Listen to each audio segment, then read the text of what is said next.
Week's episode of Dance with Devils confirms that the father of Lindo is Nesta. Yes, the Vampire King. And I really should have seen that coming. Because Ritska, she is the daughter of the Demon King. And then it makes sense for Lindo to be the son of the Vampire King. And the only one that actually, from my knowledge, knew about this, or at least has said so in the comments, was Andrew. So, yeah, I really should have known that. And now that we are talking about Nesta, yeah, he is kinda a bit evil, because when he sees that Ritska has injured her leg, which she did herself because she didn't want to take any of the vampire's hands when she stepped out of the boat and then hit the stone mole. So yeah, she even tells him that, and yet when he basically asks, all the vampires except for Cheek is basically running away, and he just decides, oh, this is gonna be the one, and then he kills that vampire. But still, I cannot stop liking Nesta because he is so awesome. I freaking love Nesta. Even thought there was a lot of good, should I say, screenshot things that could have been used for thumbnails. Maybe some that was better. I still had to use Nesta because he is so awesome, man.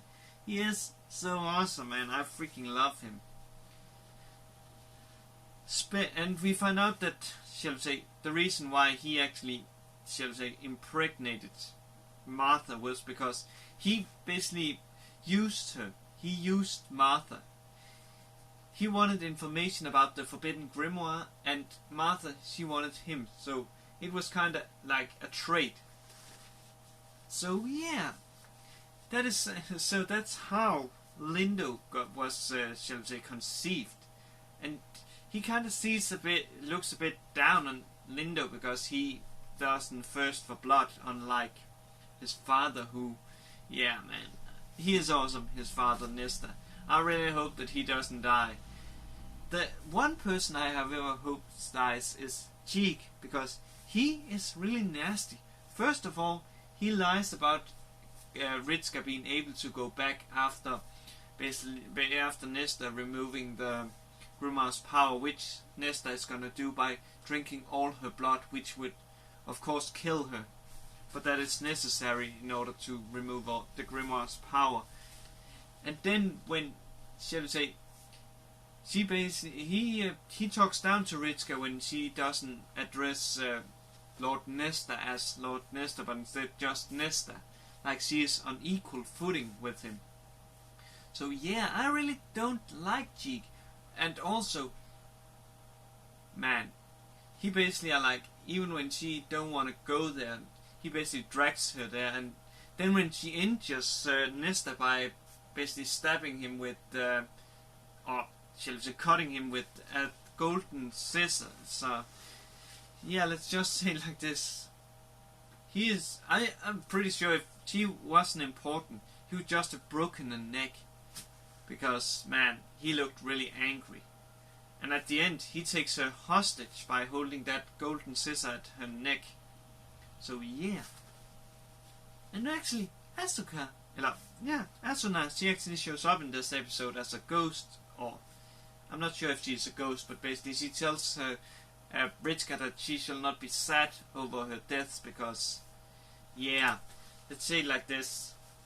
She shall not be sad over it. Because, yeah, Asuna is okay with it, and she hints that Ritska has not told her everything, which means that there is maybe a chance that Ritska can revive Asuna. Maybe.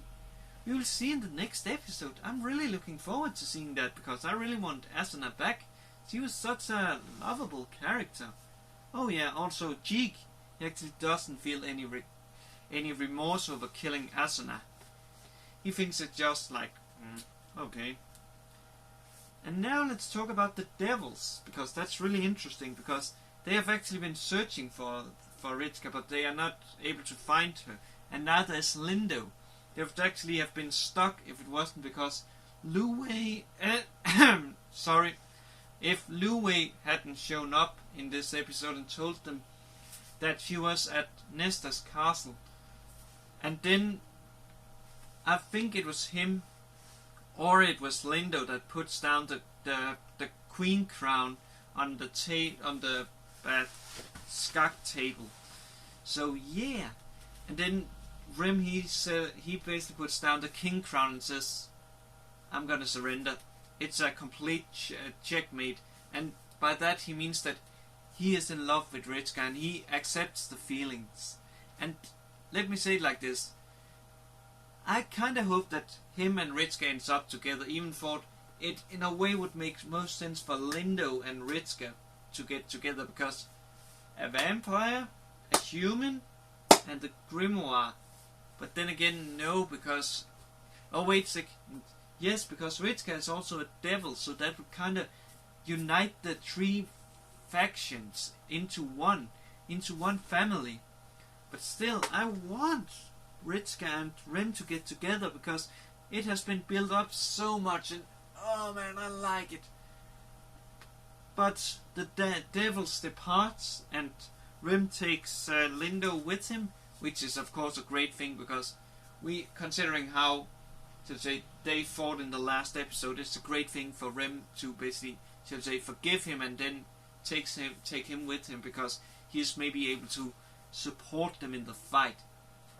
And from what I can understand on Lu Wei, when he takes the elevator, it sounds like he likes Ritzka and he wants her, but he needs to give the grimoire to his master Marquis, so he chooses the grimoire over Ritzka.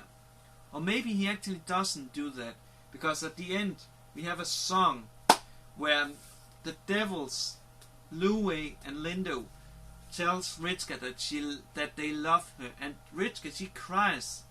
And let's say it like this: the ending of this episode basically leads up to the next episode. Is going to be the final battle, where everything is going to be decided. Everything is going to be decided. Is Ritzka going to live? Is he going to die? Is Asuna coming back? Basically everything fits perfectly. And before I end this episode, man, I must say to you guys, I like how Lu Wei in his little doggy form basically intimidated two Dobermans. That was so great. But with that said, guys, I'm freaking looking forward to the next episode, and you guys have a good day, good night, wherever you are. And I will see you later, guys, with Anti-Magic Academy. Cheers.